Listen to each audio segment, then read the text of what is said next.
सावधान रह के रक्षा करोगे कि नहीं करोगे? करेंगे। और हम तो जानते हैं इस चरण में जितनी भी लोकसभाएं हम लोग लड़ रहे हैं वो सब ऐतिहासिक सीट वोटों से जीतने जा रही हैं। हमारे अलावा सभी इसी चरण में चुनाव लड़ रहे हैं और आखिरी में हमें भी लड़ना पड़ गया। जनता की पुकार, इसलिए यहाँ जिता करके हमारी भी मदद करना। और ये तो जो आपका विकास रुका पड़ा था, ये जो आपका विकास रुका पड़ा है, जो काम नहीं हो पा रहे, हमें याद है कि धर्मेंद्र हमेशा कहते थे 4 लेन सड़क बननी चाहिए। बन गई। याद है कि नहीं याद है? याद है। अब आपको किसी से कहना नहीं पड़ेगा, चाचा अपने आप सड़क बना देंगे। बताओ बदायूं में सब चौड़ी चौड़ी सड़कें हो गई कि नहीं हो गई? और हमारे ये बदायूं शहर वाले जानते होंगे तार अंदर हो गए कि नहीं हो गए? और ये जो बिजली मिल भी रही है, जो आपके सब स्टेशन बने हैं, ये बीजेपी वालों के नहीं है, सब समाजवादी के हैं। और कभी 7 साल में मुख्यमंत्री जी के मुंह से कभी सुना बिजली के कारखाने का नाम? नहीं। हम लोगों ने तो कई बार पूछा, कई बार कहा कि बोल दो एक बार। हमने कहा कि बोल दो 3 into 660 super critical thermal plant. कभी बोला उन्होंने? ये जो बिजली आपको मिल रही है सब समाजवादियों की देन है। इन्होंने कोई बिजली नहीं बनाई और केवल ऐसा बिजली का बिल आता है कि सबको करंट लग रहा है। मीटर लगवा दिए, सब मीटर लगवा दिए। और ये जो गंगा एक्सप्रेस वे बन रहा है, ये अच्छा है, गंगा एक्सप्रेस चलो बना जा रहा है, लेकिन आगरा लखनऊ से अच्छा नहीं बना पा रहे। नहीं बनेगा। हम अपने बदायूं को लोगों को कह के जा रहे हैं कि एक कोई था उसने मोड़ दिया, जाने कहाँ ले गया एक्सप्रेस पे। वो फर्रुखाबाद का नारा याद होगा कि फर्रुखाबाद वाले खाए गन्ना और एक्सप्रेस वे ले गया खन्ना। कहाँ टेढ़ा मेढ़ा लेके चला गया उधर। इस एक्सप्रेस वे को भी सीधा कर करके आपको लखनऊ से जोड़ने का काम हम समाजवादी लोग करेंगे। और ये एक्सप्रेस वे बन जाएगा तो बदायूं के लोगों को 2.5-3 घंटे से ज्यादा नहीं लगेगा, आप लखनऊ पहुंच जाओगे। और पीछे दिल्ली जाना चाहोगे तो दिल्ली भी जल्दी पहुंच जाओगे, आपको दोनों तरफ आसाम से पहुंच जाओगे।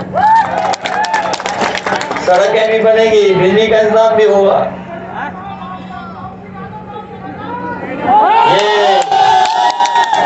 ये ठीक है, नौजवानों की बात माननी पड़ेगी। हम आपको भरोसा दिलाते हैं कि बहुत स्टेडियम बनाए हम लोगों ने, एक बदायूं बनेगा।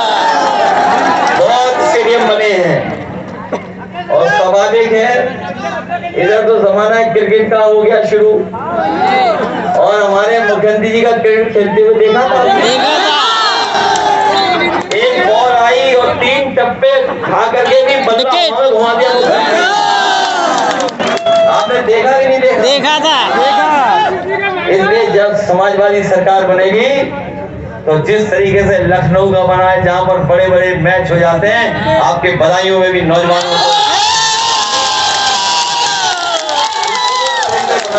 अपने नौजवानों को मौका देंगे।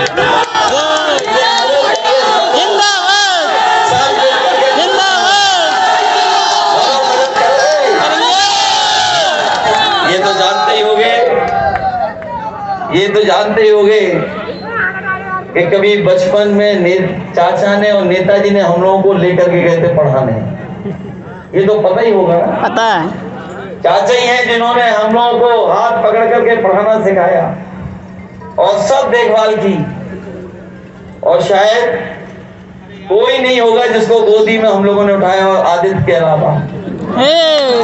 इसलिए इतने वोट दे देना कि ये रिकॉर्ड मतों से जीत करके जाएं और लगे कि हाँ बदायूं के लोगों ने पिछले चुनाव का भी हिसाब किताब इस बार बराबर किया। यहाँ आपकी ये सुविधाएं हैं, ये दिल्ली वाले बुलेट ट्रेन पता नहीं कहाँ ले जा रहे हैं, किस दिशा में इनकी बुलेट ट्रेन घूम गई पता ही नहीं। बदायूं में बुलेट ट्रेन आई क्या? नहीं।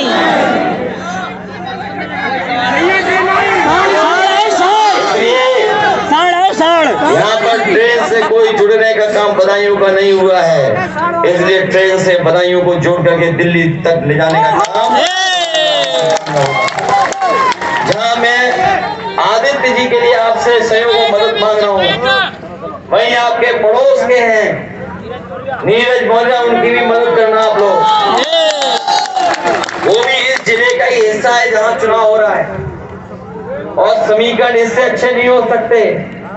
बताओ पीडीए का परिवार एक हो गया कि नहीं हो गया? हो गया। समीकरण और टिकट सब बेहतर है समाजवादियों की, इसीलिए घबराए हुए बीजेपी के लोग। इसलिए जहां आप आदित्य की मदद कर रहे हैं, शिक्षा मित्र, वहीं हमारे नीरज मौर्य की भी मदद करना, और अग्निवीर से जैसी व्यवस्था को हम लोग हमेशा खत्म करेंगे, कभी स्वीकार नहीं कर सकते। और नौकरी रोजगार, और साथ ही साथ जो सरकारी 30 लाख नौकरियां अभी भरी नहीं गई हैं, उनको भरने का काम भी करेंगे। और जो हमारा संविधान कहता है कि आरक्षण के तहत में भरा जाए, उस तरह भर करके अपने नौजवानों का भविष्य बेहतर करेंगे। इन्हीं शब्दों के साथ आप सबका बहुत बहुत धन्यवाद देता हूँ।